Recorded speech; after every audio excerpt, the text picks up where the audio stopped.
Hello, this is Sam from Select Characters. I'm joined today by two of my friends, Ryan and Enrique. And for this week's Game Club, we're going to talk a little bit about a game called Depth. Depth is an asymmetric multiplayer competitive game. Could you say FPS? Maybe. Yeah. I'd call it a FPS and First-person then shark. escort mission game. Kind of jam. Yeah, that'll work. We played that a little bit this week for our game club, so we wanted to come together and talk about it a little bit and join the conversation. If you played Depth, if you like it, hit us up. We're here to talk. So let's start from the beginning. Let's talk first impressions. What did you think when you first started playing Depth? When I first started playing, I was convinced by a group of friends to buy it, and I knew nothing about it. And then when I got in, I thought it was the greatest thing ever because basically you have a team of 4 divers, you have a team of 2 sharks, and how many lives is it? You get 20? 26, I want to say. 26, yeah. So you get 26 lives, and every time a shark kills a diver, the diver's lives go down. Every time a diver kills a shark, their lives go down. And I thought it was super cool because I like things that are underwater, and I like that. I like the fear that game gives you, I guess, because right. You have that heartbeat. So if you're sitting in a room or something and a shark starts getting close to you, your heart starts beating faster and faster and faster until it gets you. So if a shark is right across the wall from you, your heart is just thumping like crazy, and you're looking around frantically to find this thing, and you have no idea where it is. And the sharks have like senses, like if you're bleeding or something, they can see you and that kind of thing. So the first thing that really struck me and made me think the game was awesome was just that tenseness. It reminds me of every other game that I've liked because of the fear of dying, like like DayZ or Left 4 Dead or that kind of thing.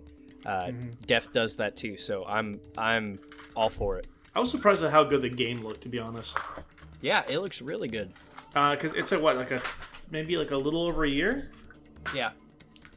Yeah, but I mean, dude, the graphics on it, like the resolution and even the frame rate, it's actually pretty damn good considering it's an indie title. Yeah, and I think the water simulation was really good, and the swimming simulation was great. Yeah, I mean, and even just like small things like seeing like the air bubbles rise or even like the blood in the water. Yeah. November 3rd, that's when it came out. Okay. So not quite a year. Yeah, but I know I didn't play as much as you guys did. I think probably only play a couple rounds, but I do see what you mean with like that horror aspect. I think especially because it's a fully 3D environment in regards to the direction you get attacked from. Yeah. So I think that kind of adds to the tension because in like something like DayZ, there's only so many directions the zombies can come from. It's very horizontal. Yeah, like you don't have to worry about like the Z axis, and I mean just like the having to look up, down, on top of like forward and backwards. It really creates that tension because, like you said, you get your heart pumping, and then you look alarmed. You're like, shit, are they above me? And look, you're looking above, and then shark comes out from under you, or vice versa. So I mean, I think it adds like kind of like that extra layer of tension, not knowing that they can literally come from any direction. Yeah, there's not many games where you may have to shoot straight up and then shoot straight down because sharks are coming at you, or the threat is coming at you. And it's terrifying too. When they grab you, it's just so fast. Oh yeah, and it's great because I mean that's like a primal thing. Like if you go into a body of water and you look out and it's all dark, even if you know nothing's there, you're afraid. You feel like something's gonna come get you, and I think this game simulates that super well. I think if my short review would say like it's one of the best Half-Life mods ever made. Like I know it's not, but I get a real kind of Half-Life mod vibe from it, and in that aspect it definitely succeeds. Just like a creative idea kind of taken all the way forward. You know what? Not towards Death specifically, but you know what made me really sad? That all I could think about was like that this is what Evolve should have been. Yeah, maybe. But I think just as a tagline, they could just say that you're chasing sharks with an underwater assault rifle, and I'd kind of be on board. That's all you really need for it. But as a competitive game, I think they did a great job with balance as far as the way the divers have a lot of tools, but they're also kind of fragile. Yeah, it's good that you have that competitive aspect too. Like you're actively working against 2 other players when you're the divers. Or when you're the sharks, you're actively working against 4 other players. But there's still, like I said before, there's still an aspect of fear that mixes in with with trying to stay competitive, because in the end you are competing, and it not only gives you like that fear aspect, but it gives you a panic, you know? Right. So you're always like, if you go down and you go to get some treasure or something so you can turn it in for more money, you're always like wondering, are they right behind me? Are they watching me go get this? And that, is this the right decision to do, or do I need to be watching this doorway or this choke point? Or am I screwing everybody else over by leaving them behind? Yeah. And sometimes you get burned a lot doing that kind of stuff. Right. Oh yeah, for sure. And that was something that started out very strong for me and kind of kept me in the game, was that tension and that fear. But it's not something, I guess, that can last forever, because as you keep playing more and more matches, I felt that kind of receding into the background, and I was focusing more on playing a competitive shooter than I was the atmospheric kind of scary tension stuff. And instead of, jumping back when I would get grabbed by a shark or just having a very visceral reaction, it was just like, all right, cool, he got me again. All right, now we're down to, 23 versus 26. Okay. And that kind of stuff kind of came to the forefront. You think like the meta kind of overrides the atmosphere of the game? Yeah, I do. And I think that the atmosphere is the strongest aspect of that game. So the more I played of it, the less I kind of enjoyed it. I don't know if you guys got into this mentality, but you played a lot longer than I did. But because I remember playing Left 4 Dead, I got into this weird thing where, like I loved it when it first came out, and I was like insanely hooked because of the atmosphere. And I still play Left 4 Dead 2 to this day, but I don't have that same kind of tension you get from it, obviously.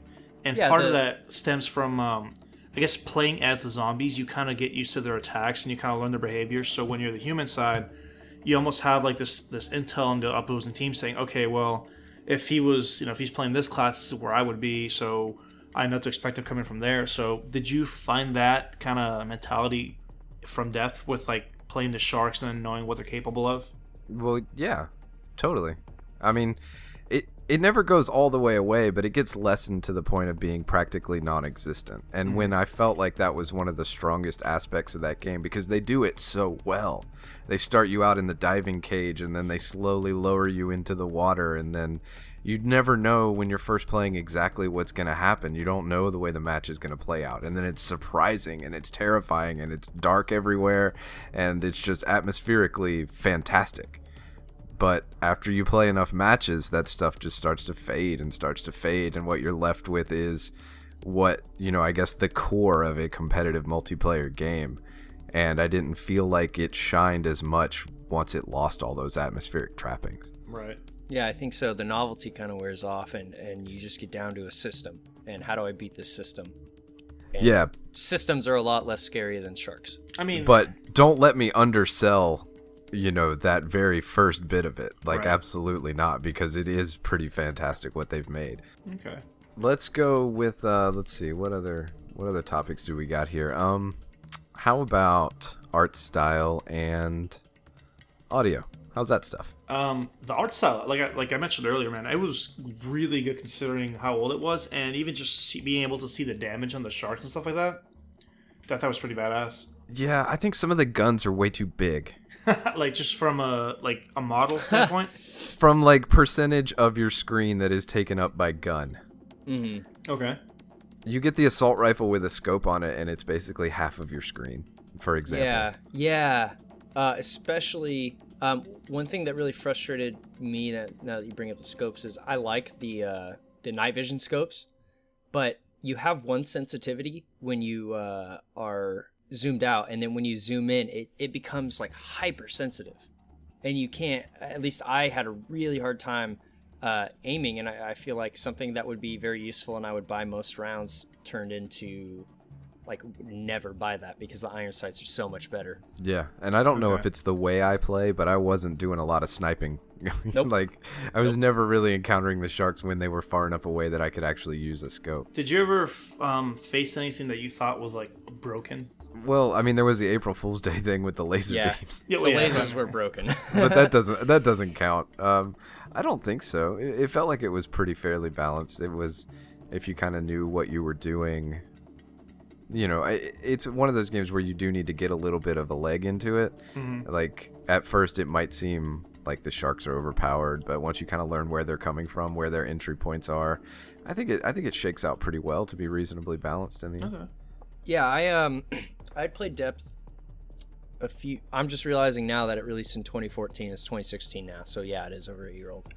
Anyways, so I remember back when I played a few months ago. I think it was the Thresher Shark was by far the best one to pick. I could be wrong on that, but I'm pretty sure it was Thresher, because they were so much faster than everyone else, and they just I forget what ability they have, but they were a lot better. But it seems like that was fixed. I didn't see I played a little bit with Sam yesterday, and I didn't see as much like non-variance in the sharks. Okay. So that was really the only thing that grabbed me from when I first started playing it. But it seems like that's changed. So yeah, I think they did a pretty good job all around. I guess the stuff that I find a little bit frustrating, some of the interactivity stuff, like pressing E on items and things like that, felt a little bit clunky. Oh yeah. That's kind of a bummer. But that might just be something you get with the trappings of an older game. Although a year's not that old. But I'd much rather see like a Hoover sort of system, like press E to suck up treasure, or because sometimes trying to activate those med kits, which I guess is also due to the underwater thing, 360 degrees of motion plus Z-axis makes it more difficult. But yeah, anytime I had to press E on something, it was a huge bummer. It's very, very floaty.